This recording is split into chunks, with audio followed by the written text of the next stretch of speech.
anyị na Chineke nna nke pụrụ ihe niile onye ọ bụ naanị ya na-azọpụta onye ọ bụ naanị ya bụ okwu ya niile bụ ihe na amen anyị wee na-asị ezi ebube dị ngọzi na n'ụtụtụ na ịja mma na nsọpụrụ site n'ebighị ebi ma ruo n'ebighị ise ise ise.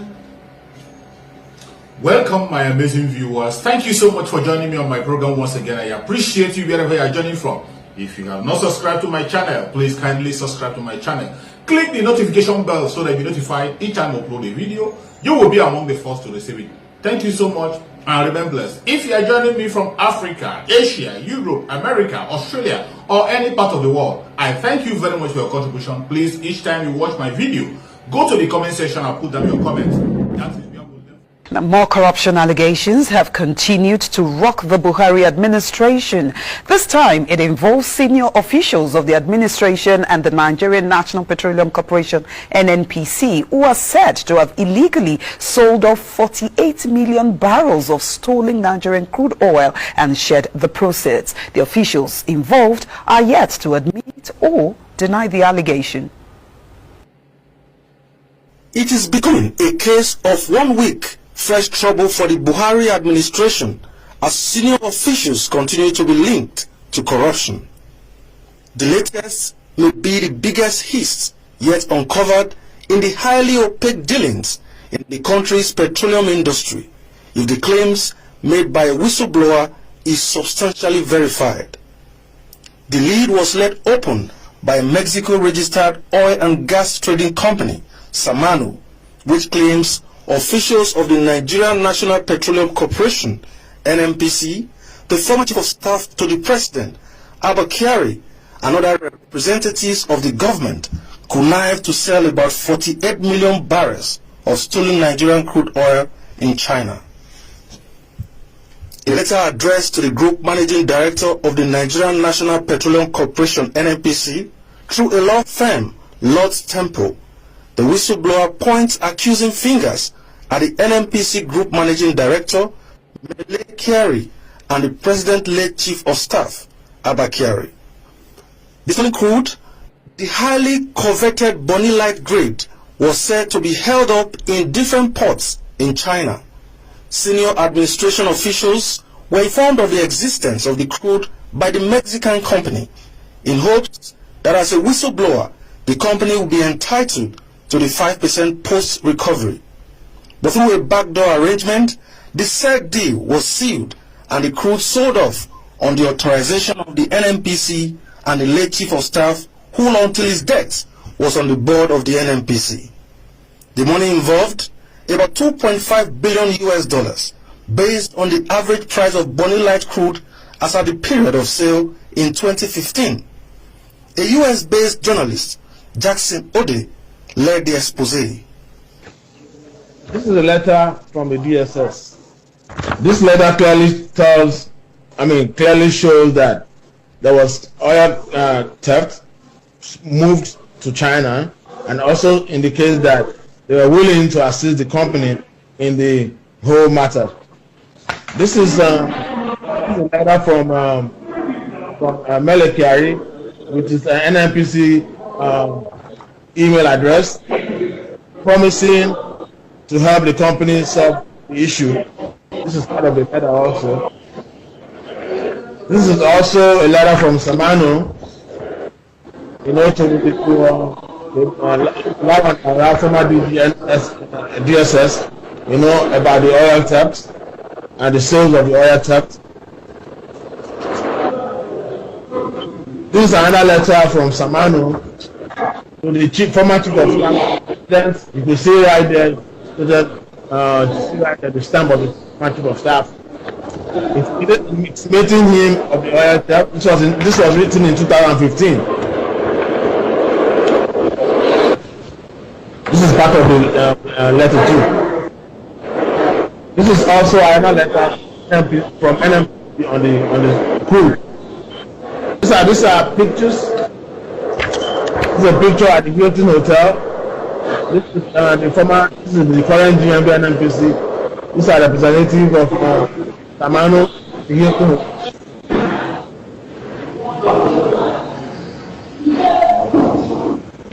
This is a picture of Kano guy and General Umar Muhammad. I mean, Umar Muhammad retired in his house. It is not clear whether the $2.5 billion proceeds of the sale was remitted to government coffers. Stolen crude. If you remember, in 2015, Buhari was frequently speaking about stolen crude. Stolen crude.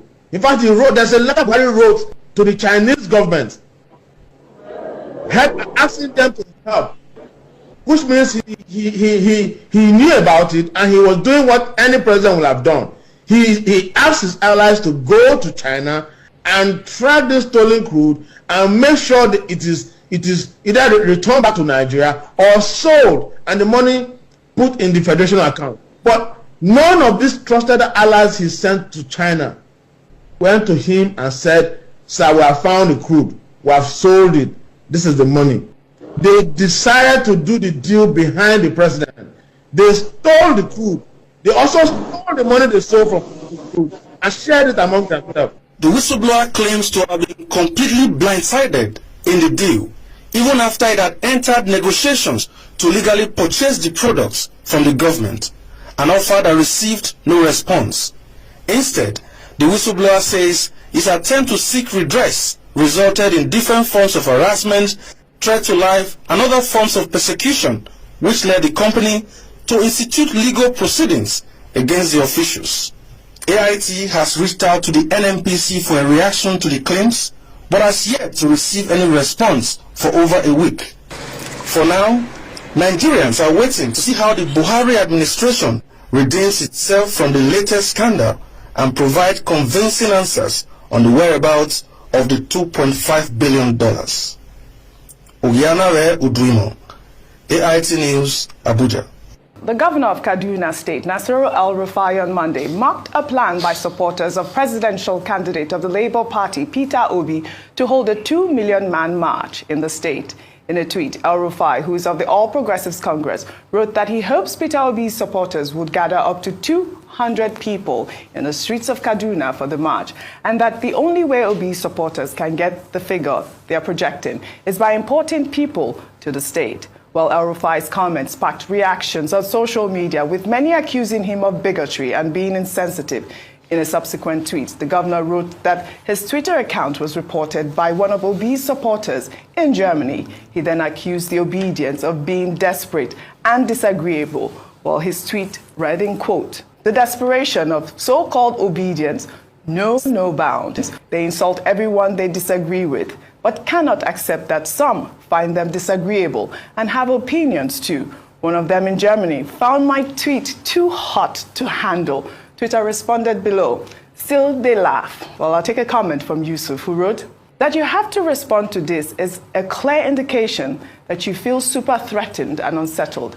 This isn't you disproving or dismissing a fact. This is you yielding to the trepidation that it is possible. Import is a strategy of APC that we won't be employing. Rest."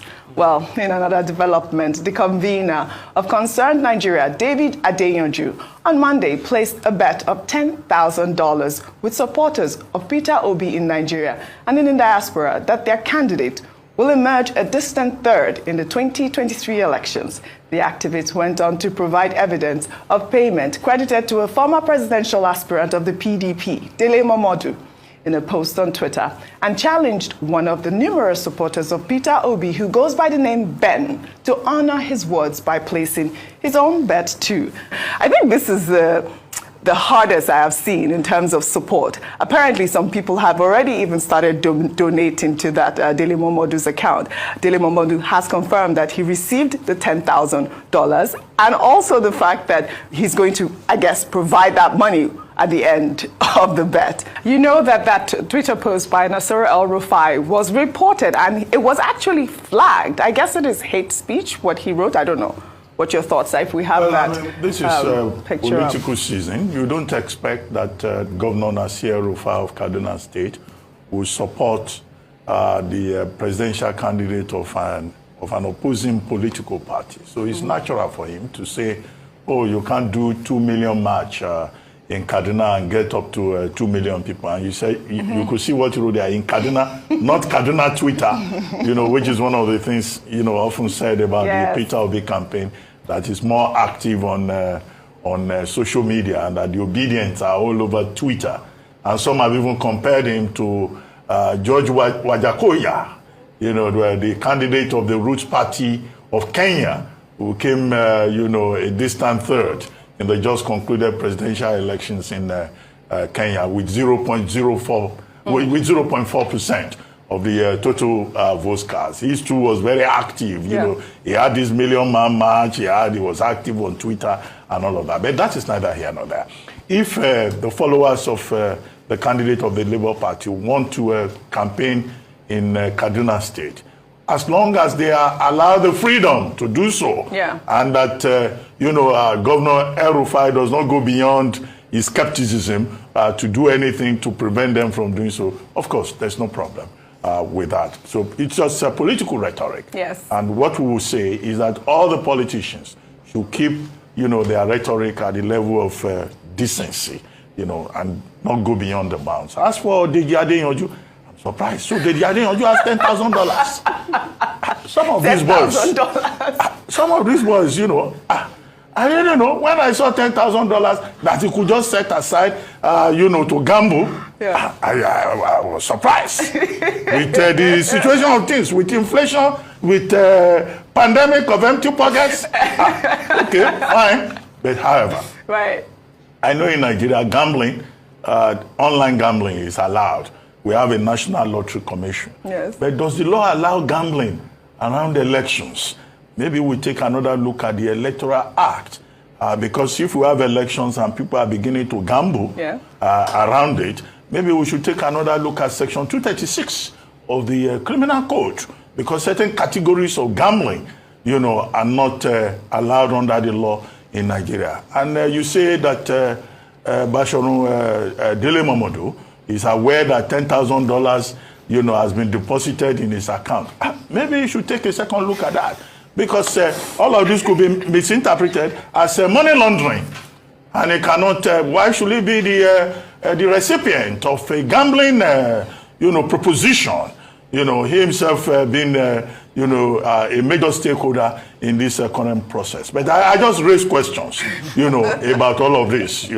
I mean, I don't know. Gambling, people will now be betting over the outcome of elections. Well, I don't know. Just raising questions. Deji is sure that he's going to win. He says he wants to use the money for his PhD, I guess. Thank you so much for your patience to watch from the beginning to the end. I hope you have learned something from the video you have just watched. The video you have just watched is to bring information to your doorstep and for educational purpose. It is not to demonize anybody. Let us watch continuously and see who can be able to make a sense out of every nonsense we are seeing. We must continue. We move. It doesn't matter what they do. It doesn't matter what they say. They will kill us. We will kill them. At the end of the day, Biafra is here. Thank you for watching. If you have not subscribed to the channel, please kindly subscribe to the channel. Click the notification bell so that you're notified each time I upload a video. You will be among the first to receive it. Thank you, and remember blessed. Bye-bye. See you again.